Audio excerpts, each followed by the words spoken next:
Hello friends, ఈరోజు ఒక కొత్త రెసిపీతో మీ ముందుకు వచ్చాను. అదేంటంటే చపాతీ ఏం స్పెషల్ అనుకుంటున్నారా? అవునండి, దీన్ని నేను ఇలా టమాటా పేస్ట్తో చపాతీ చేశాను. చాలా టేస్టీగా ఉంటుంది. సో తప్పకుండా మీరు కూడా ట్రై చేసి చూడండి. నాకు తెలిసి మీరు ఎప్పుడు ఈ పద్ధతిలో ట్రై చేసి ఉండరు. సో చాలా చాలా టేస్టీగా ఉంటుంది. అలాగే చాలా మెత్తగా, మీరు మార్నింగ్ చేసినా సరే ఈవినింగ్ వరకు అలా మెత్తగానే ఉంటాయి. సో తప్పకుండా ట్రై చేయండి. ఇది ముఖ్యంగా పిల్లల లంచ్ బాక్స్ కానీ, లేకపోతే మీరు లంచ్ బాక్స్లో కానీ చాలా బాగుంటుంది. అసలు దీనికి ఇంకా కర్రీ ఏమీ అవసరం లేకుండా ఉత్తగా అలా ప్లెయిన్గానే మనం ఈ చపాతీ తినేయచ్చు.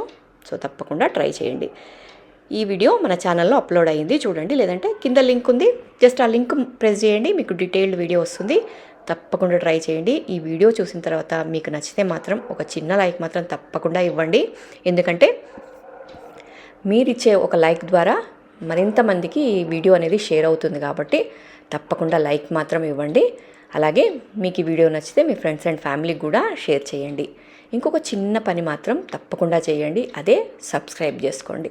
సబ్స్క్రైబ్ చేసుకొని ఇలాంటి మంచి మంచి రెసిపీస్ చూడాలి అంటే తప్పకుండా సబ్స్క్రైబ్ చేసుకొని పక్కనే ఉన్న బెల్ సింబల్ ప్రెస్ చేస్తే నేను ఎప్పుడు వీడియోస్ పెట్టినా మీకు నోటిఫికేషన్ వస్తుంది. కాబట్టి తప్పకుండా మీరు మరిన్ని వీడియోస్ ట్రై చేయొచ్చు. ఇలాంటి కొత్త కొత్త రెసిపీస్ మన ఛానల్లో రెగ్యులర్గా వస్తుంటాయి కాబట్టి తప్పకుండా సబ్స్క్రైబ్ చేసుకొని ఒక చిన్న లైక్ మాత్రం మర్చిపోకుండా ఇవ్వండి.